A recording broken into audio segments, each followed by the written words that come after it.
A força do argumento de Mandel está na combinação de clareza explicativa e rigor histórico. Ele demonstra como tensões econômicas entre potências ávidas pela dominação de mercados empurram o mundo para o confronto. Ao mesmo tempo, reafirma a agência de sujeitos e classes sociais. Em vez de uma explicação fechada, oferece referências para aprender a complexidade do fenômeno e pensar o presente, em que a competição entre potências e corporações volta a levar o planeta à beira de uma guerra total. Assim que João Simões, camarada que é historiador, editor, inclusive aqui da Usina Editorial, e tradutor, nos apresenta esse próximo lançamento. O livro, O Sentido da Segunda Guerra Mundial, de Ernest Mandel, já está em pré-venda, com aquele descontinho lá no site diretamente, tá? E será lançado dia 20 de setembro, sábado que vem, às 7 horas, lá no Algenia, com Henrique Canari, Valéria Arcari, Luísa Foltran e a mediação do João Simões. Salve, salve família suave, eu sou Marcos Morcego, comunicador político aqui da Caverna do Morcego. Hoje a gente vai apresentar um pouquinho esse livro e aqueles recadinhos básicos, tá? Não deixa de seguir a gente e não deixa de apoiar a Caverna do Morcego, vai estar tudo no final da descrição aí, beleza? Mas vamos lá que hoje o assunto é outro. Bom, esse foi o meu primeiro contato com esse livro e depois de alguns anos eu volto a reencontrar o Mandel, né? Para apresentar esse livro, né? E aí eu peguei os primeiros 4 capítulos, algumas bases da própria filosofia política dele, mais algumas definições e observações, e alguns pontos que eu acho que ajudam a gente a contextualizar a Segunda Guerra Mundial e a trazer um pouco mais de conteúdo para olhar para você e falar, mano, vai atrás desse livro, tá? Então, e aí eu dou uma embaralhada na própria ordem de disposição do Mandel, né? Ele parte do entendimento de que as guerras são precisamente um mecanismo para ajustar ou adaptar o equilíbrio militar e político de forças ao novo equilíbrio industrial financeiro, através da vitória ou vitória parcial de algumas e a derrota ou derrota parcial de outras potências. Se pautando bem próximo de Trotsky, entende elas dentro da operação da lei do desenvolvimento desigual e combinado. Ou seja, da contradição entre a tendência do equilíbrio industrial financeiro das forças imperialistas a passar por modificações periódicas através da elevação de classes burguesas específicas de desenvolvimento previamente atrasado e da tendência da divisão do mundo em esferas de influência de se manter congelada por um período mais longo. Então, de um lado, as guerras imperialistas são isso, né? São esse expansionismo agressivo. Por outro, também vão apresentar certas particularidades e certas características próprias. Então, por mais uma vez, os estados e seus exércitos foram se envolvendo mais e mais diretamente nessa competição. Se transformou na disputa capitalista por áreas para investimentos em novos mercados e por acesso a matérias-primas mais baratas ou raras. Enfim, a expansão militarista, então, ela dá sequência a essa ideia de acumulação primitiva capitalista, tá? É interessante, se você pegar, por exemplo, a Rosa Luxemburgo, é essa linha que a gente está batendo aqui. A Segunda Guerra Mundial não foi, então, a simples ocupação territorial por milhares e milhares de soldados, cumprindo o papel na internacionalização da economia capitalista. Era, então, a dominação econômica, a hegemonia do processo, inclusive se relacionando com os países ditos desenvolvidos para separar quem são aliados e quem são os inimigos. A guerra abriu espaço para a exploração de matérias-primas, petróleo, borracha, cobre, níquel, estanho, manganês, minério de ferro, algodão e etc. Tinham que ser assegurados. Vias marítimas precisavam ser mantidas abertas para enviá-los para os respectivos países. Trabalhadores e mão de obra compulsória precisavam ser mobilizados, abrigados e alimentados. Exportações precisavam ser expandidas e impostas a clientes relutantes. Competidores internacionais precisavam ser forçados a entrar em parcerias ou simplesmente absorvidos. As exportações dos adversários precisavam ser cortadas e suas populações forçadas à fome. A guerra, de fato, mostrou ser nada mais do que a continuação da política por outros meios. A guerra é, nesse sentido, o mecanismo para a resolução final de diferenças. A mais-valia, a acumulação capitalista, então mostra sua verdadeira face, essa face insaciável, não como um ponto fora da curva, mas como parte necessária do próprio desenvolvimento do sistema capitalista. Não se obtém legitimidade nessa combinação sem uma combinação entre poderio militar e superioridade econômica. E é isso que o autor busca destrinchar, enquanto consegue apresentar as particularidades e complexidades que mudavam a relação que tinha acontecido na Primeira Guerra Mundial, abordando também alguns elementos que vão acontecer depois, né? Então ele não destaca e separa esse momento, né? Porém ele analisa enquanto um processo histórico-social. E o que acontece, de acordo com ele, é que geralmente se reduz a Segunda Guerra Mundial como uma consequência lógica e inevitável da Primeira Guerra. Mas a ligação entre as duas, muitas vezes, se prende nas cláusulas anti-alemãs do Tratado de Versalhes, em especial a tola política das separações de guerra sobre a qual a burguesia francesa foi particularmente insistente. Recordando o olhar, então, não basta olhar apenas para o contexto europeu, mas também precisa ver o que viria a ser a Guerra do Pacífico, com a relação entre China, Japão e Estados Unidos. Com o autor lembrando que, em 1900, o Japão e os Estados Unidos colaboraram na repressão da rebelião dos Boxers na China. E aí ele vai remontar essa série de eventos até culminar no que a gente já sabe, né, no único país que soltou bombas nucleares, que é os Estados Unidos da América, né, a dita democracia. A afirmação de que o que realmente estava em jogo na Segunda Guerra Mundial era o estabelecimento da hegemonia global de uma potência imperialista e de que a guerra foi também a culminação de um processo de contra-revolução não deve, é claro, ser tomada como referindo-se apenas ao papel particularmente repugnante que tiveram Hitler e o nazismo alemão em provocar uma guerra mundial.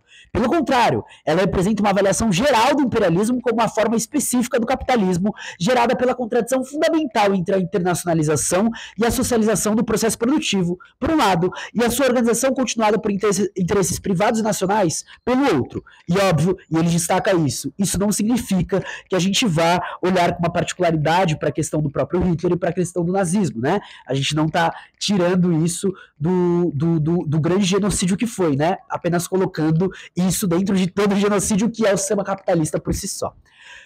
Colocando 1914 no centro da sua análise para remontar esse processo histórico-social, ele fala sobre o processo que aconteceu dentro da Realpolitik, inclusive dentro de setores sindicais, né, seguindo as razões burguesas e a intelectualidade, tendo como resultado, frente ao colonialismo, imperialismo e a guerra, que significava uma aceitação da violência, dos massacres, do nacionalismo e do racismo, bem como da restrição dos direitos civis e trabalhistas. Se de um lado, então, na Segunda Guerra a Alemanha optava pelo rearmamento total, tinha como ideia também escapar à crise financeira que aconteceu entre 1938 e 1939, que o autor destrincha no livro, né? O imperialismo não era intrinsecamente diferente de outros imperialismos. Todos são manchados de sangue, traições e crimes odiosos contra a humanidade. Mas reconhecer o fato de que se vive em um mundo de gangsters não implica em que um crime específico não foi cometido por um gangster específico em um determinado momento. E os Estados Unidos, enquanto isso, se projetavam, pensando no futuro conflito do lado pacífico, já que não podia deixar o Japão se consolidar, né? O Japão que tentava dominar a China. A determinação do imperialismo estadunidense de se envolver de maneira decisiva no redesenho da ordem política internacional deve ser considerada a terceira causa imediata da Segunda Guerra Mundial, as outras duas sendo as ofensivas da Alemanha e do Japão para além de suas fronteiras nacionais. Ela refletia uma política deliberada do governo Roosevelt, desafiada, é verdade, pelos assim chamados isolacionistas até 1940, mas eles nunca representaram mais do que uma fração providencial da classe dominante dos Estados Unidos. Essa determinação era fruto da ampla transformação vivida pela economia dos Estados Unidos após 1929. O imperialismo estadunidense tinha à sua disposição tremendas reservas de capital não investido, de capacidades produtivas e de mão de obra. A tentativa de mobilizá-los através do New Deal, ou seja, de uma orientação rumo ao mercado interno, simultaneamente tirando a economia e a sociedade de sua pior crise, foi, em grande medida, um fracasso. Mas primeiro, era preciso tomar um mundo seguro para exportações tão gigantes de capital e de commodities. Esse era o conteúdo material da frase tornando o mundo seguro para a democracia e o sentido da ruptura final e decisiva com o isolacionismo estadunidense.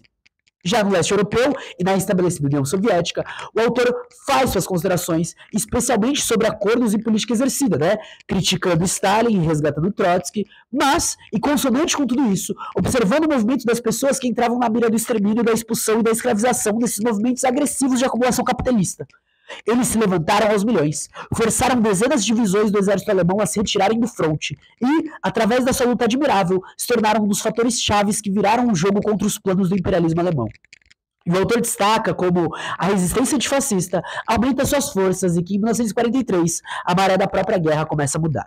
Esse giro acompanha as alianças que começam a se formar nas lutas anticoloniais e anti-imperialistas, revolucionárias e antifascistas, né?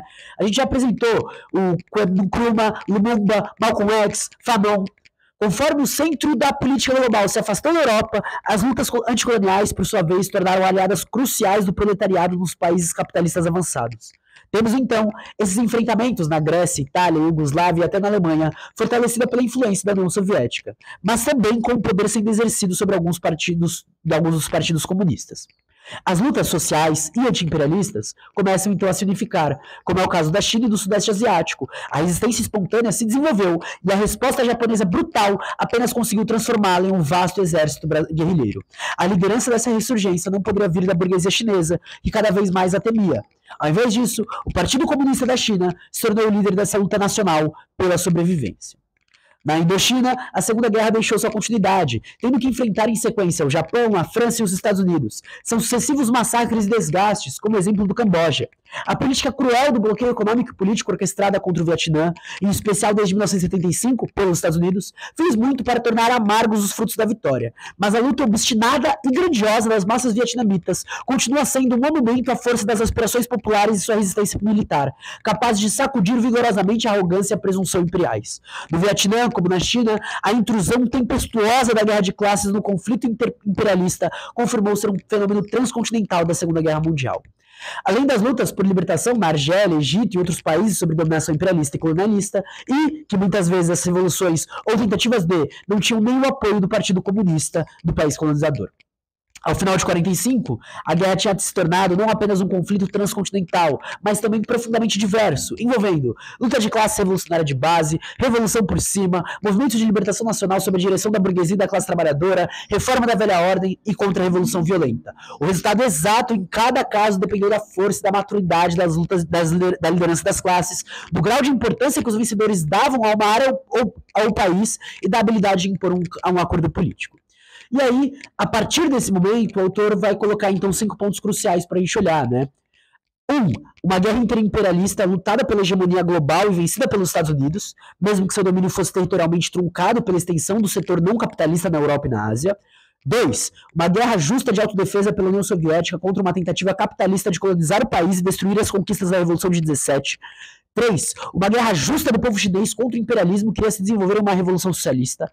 4. Uma guerra justa dos povos colonizados da Ásia contra as diversas potências militares pela libertação nacional e soberania, que em alguns casos, por exemplo na Indochina, se transformaria em revoluções socialistas. 5. Uma guerra justa de libertação nacional travada pelas populações dos países ocupados da Europa, que se transformaria em revoluções socialistas, Iugoslávia, Albânia, ou em guerras civis abertas, como é o caso da Grécia e no norte da Itália.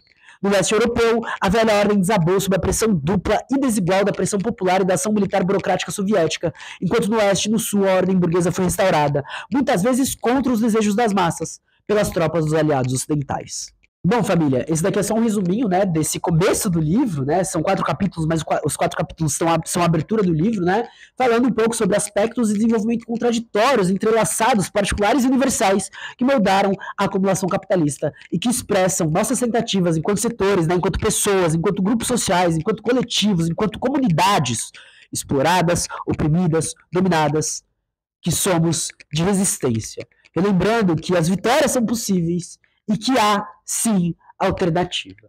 Então, primeiro de tudo, compra um livro. Segundo de tudo, lançamento dia 20. Terceiro de tudo, segue aqui, compartilha e apoia a Caverna do Morcego. É nóis, a gente se vê então no próximo vídeo. Um grande beijo. Tchau!